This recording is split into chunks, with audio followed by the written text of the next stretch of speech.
Once upon a time, there was a man who lived under a dark and secluded bridge.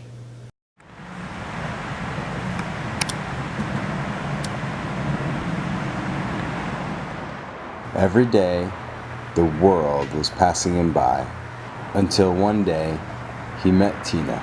My name is Tina Tillman, and I came to meet Paul on a Sunday afternoon. I deliver lunches to the homeless when I go into town to work, and I had an extra lunch that I had not given out yet, and I just happened to see him on top of the bridge at Woodway as I was on my way to a client's house. Dirty, scraggly clothes. He stunk, and slurring his words quite a bit. You know, every now and again when I would see him, long, scraggly hair, beard that was not kept, no teeth. He has one leg. So that's when I first met him.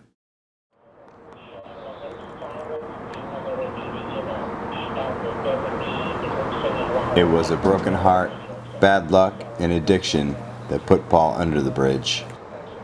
It was hopelessness, brokenness, and despair that kept him there for 14 years.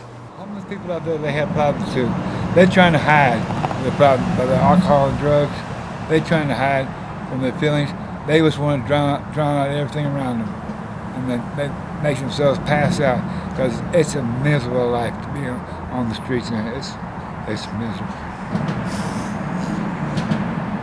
I know. It just rips you apart inside. Your pride's gone, or you're standing there holding your hand out. I sit there and go, damn, doing this. After all the years I worked so damn hard. And after I lost my leg, it's all downhill. It's all downhill for me. I can't go on. Tina got to know Paul, and it was clear that he was deeply hurt and very sad.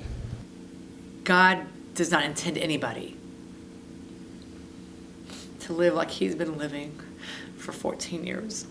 And some people, I agree, there are people out there that have that are really, truly mentally sick, that don't want help. But in the months I've talked to him, I saw that he really needed help, but he had no means. He had no means. He was lost. He was totally unmotivated, no hope. And it was important to me because I knew that God wanted him out of there, and he put me there at that time to help him because he has a plan for him. Over time, Paul and Tina got to know each other.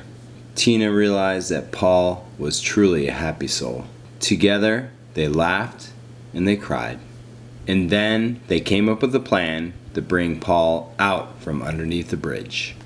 Paul just had to get sober and somehow get his identity back. As we became closer friends and became to get his identification, he felt like he was a person again. And I can tell you that his eyes lit up the first time he saw his name on the computer. He lit up and says, "I am alive." I'm like, that was just very touching for me, because in the world's eyes, he was a nobody and a bum. Not God's standards, but in the world's eyes, he was nobody and a bum. Since Tina walked into my life, Tina's been my angel. She has been my angel, her and her husband, and he's been standing behind her like a rock. To prove before God and Tina, Paul was baptized at Tina's church. Good things began to happen to Paul, and he began to reconcile with family who thought he was lost forever. We talked about where he was 9 months ago to where he is now in the last 15 years. And I told him, I said, Paul, if you have a dictionary, you need to look up survivor, and your name will be there right next to it, because you are the absolute essence of that word in every aspect of your life skills, your surviving down here under all the weather, including Ike. I said, you are a true survivor.